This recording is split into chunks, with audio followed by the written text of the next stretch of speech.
Thank you, Aaron. Now, the government today has appeared to give the green light for Antifa Yobs to confront anti-asylum hotel protesters.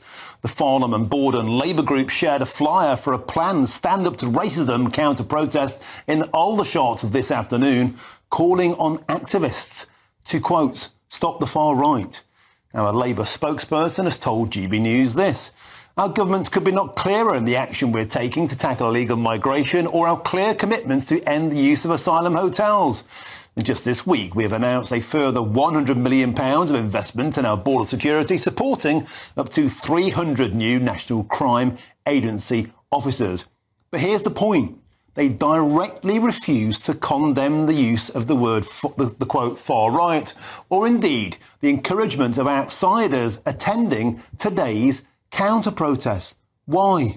Well, join me now as GB News' Home and Security Editor, Mark White. Mark, welcome to the show. We're hours away now from those crowds amassing in Aldershot. Locals, the pink protest, they say it's about women's safety, it's about rising crime.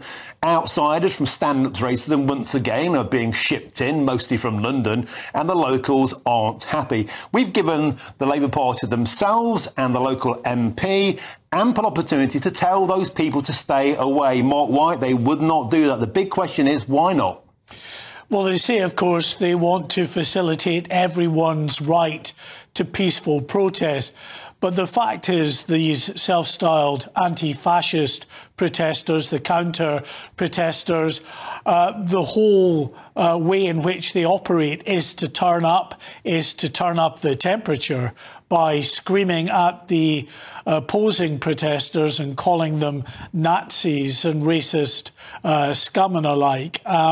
So their sort of involvement in any of these protest events is never a constructive process, and it always does just turn up the heat. And so there's real concern, I think, that the police have.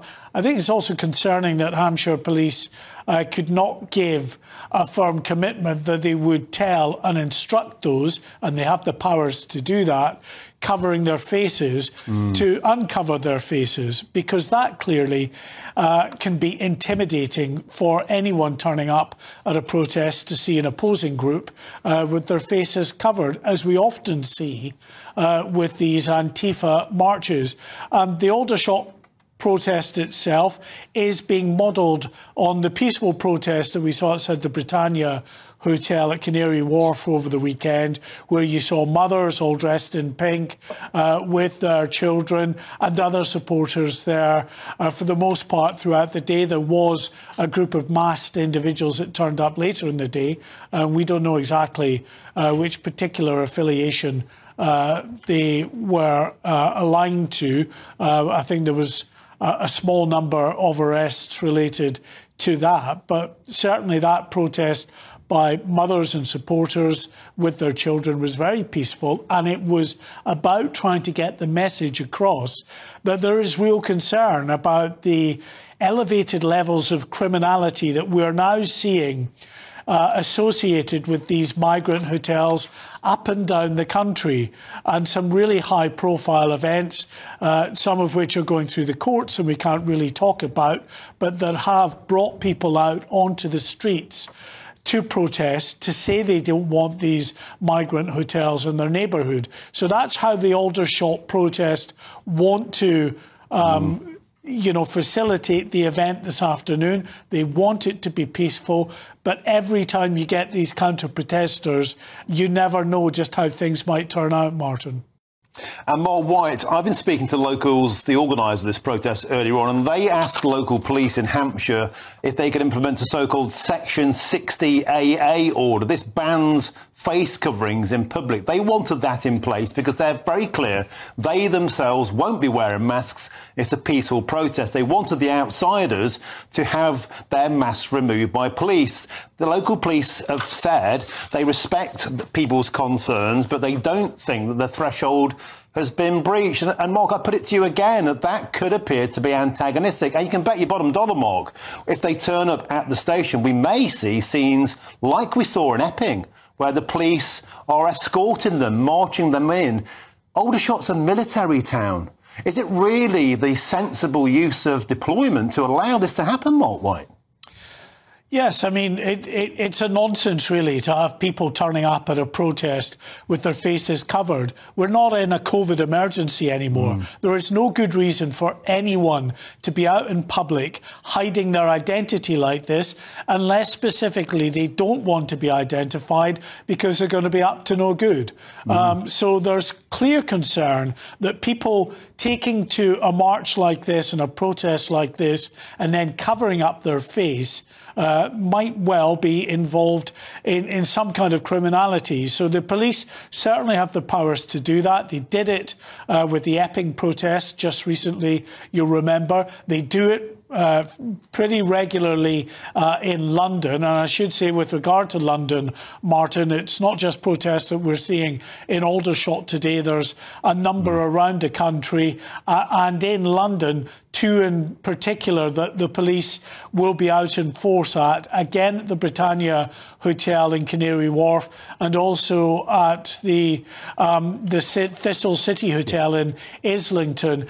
And the Metropolitan Police say they have actually called on mutual aid. So there will be police forces from other parts of the country heading to the capital to assist their colleagues from the Metropolitan Police, because they are preparing for a weekend of significant protests that are not just to do with migrant hotels, but also Palestine Action type protests as well, in support of Palestine and anti-Israel gatherings as well. And Mark, I'm just hearing at that precise point in Bournemouth tomorrow there's a protest, and the police have just said that there'll be zones. People will be ordered into zones there, so the two counter-protests will not be allowed to mix. That seems to me to be eminently sensible, and why would they not do that in Aldershot today? Mark White, there's so much to discuss, but we have to move on. Thank you, as ever. Excellent. And on the same point, by the way, I wanted to give the local Labour Party MP for Aldershot, that's Alex Baker, the opportunity to encourage those outsiders to stay away. Here's what she told us. I've been in close contact with Hampshire Police, and I urge anyone planning to attend protests to remain calm, respectful and cooperate with officers working to keep everyone safe. Having had countless conversations with residents about the broken asylum system inherited by this Labour government, I understand the strength of feeling. I have already successfully secured the closure of the asylum accommodation at Pinehurst Hillside. But you'll notice there, no order for Stand Up to Racism to stay away, despite the fact we specifically asked for that. Make of that what you will.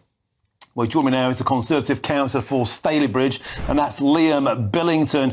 Liam, welcome to the show. I wanted to ask you about what I believe is now an extraordinary situation where a local Labour branch is effectively encouraging far-left antagonists to go into a military town to deliberately, some might say, antagonise locals. We've heard them before shouting Nazi scum off our streets. This is the military town. If you shout Nazi scum off our streets while wearing a mask, I put it to you, these people have no place being there today.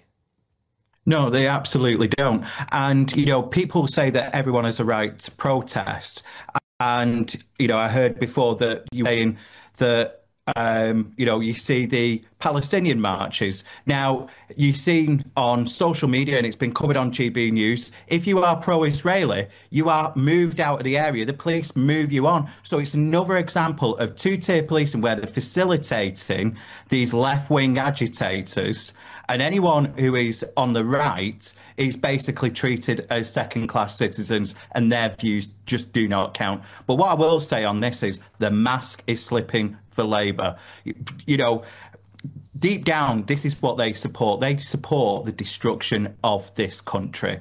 And we've seen as well locally in Greater Manchester, next door to me is Oldham Council, and the deputy leader of that council joined Stand Up to Racism in Altrincham, which is on the opposite side of Greater Manchester. Now, in her town, she does have an asylum hotel, so she's up for, I think she's up for election next year, and her majority is less than 100, so she's on really dodgy grounds for taking such a strong stance on this issue.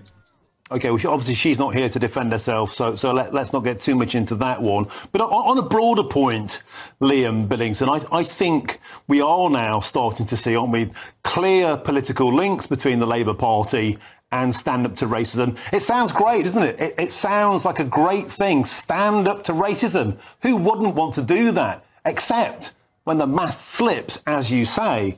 And if they're going into military towns to do what? To specifically and deliberately antagonise, to get those headlines, those far-right thugs riot headlines.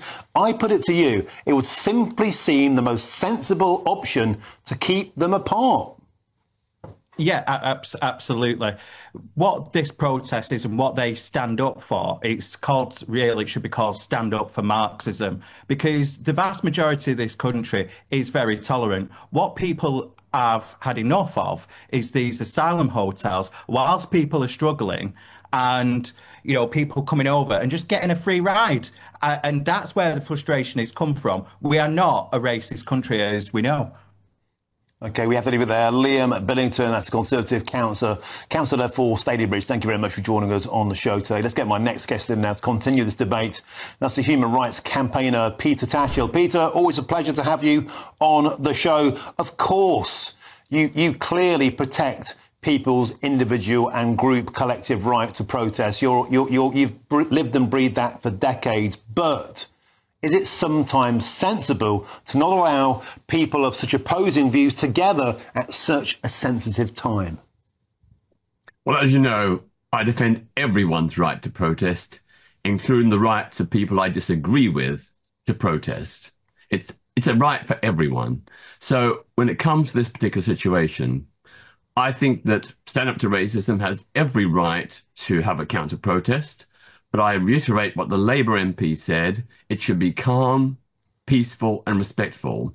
And people should not be wearing masks. There's no justification for wearing a mask. If you are a proud anti-racist, show your face. You don't need to hide it. And I think that there is a problem sometimes when both sides or either side do adopt inflammatory and intimidatory tactics. That's not acceptable. That's not acceptable.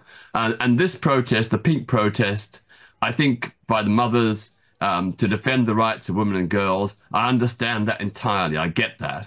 But I do think others have a right to counter-protest. But quite clearly, they are not Nazi. They are not scum. And using that kind of language would be disgraceful. OK, Peter Tatchell, I'm glad you said that. Take a look at this clip that was sent to me by a military veteran on an asylum hotel protest. He will be at the Aldershot protest today. Look how he was treated by Stand Up to Racism, and let me know what you think about this clip.